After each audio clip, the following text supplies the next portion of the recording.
महाकाली काळोबाई दरबार उपायामध्ये तुम्हा सर्वांचं स्वागत आहे. मी तुमची उमा पुजारी. आज मी एक गोष्ट तुम्हाला सांगायला आलेलं आहे. खूप जणांनी मला कमेंट केलं आहे, मेसेज केला आहे, कॉल केला आहे की आमच्यावर करणी किंवा असे वाईट प्रकार झालेले आहेत, हे कसं ओळखायचं. तर एक गोष्ट तुम्हाला सांगू इच्छिते मी.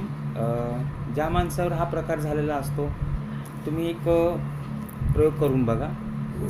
त्या माणसाचं पोट नेहमीच बिघडलेलं असतं.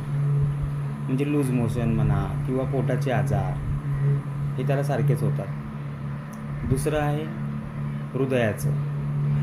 त्याचे रिलेशनमध्ये खूप प्रॉब्लेम्स क्रिएट होतात. म्हणजे नवरा बायकोचं पटत नाही, बाप मुलीचं पटत नाही, किंवा मित्रपणा असेल तो मित्रपणाही तुटला जातो. चांगली लोकं आपल्यापासून लांब होतात. हे त्यातलं एक उदाहरण.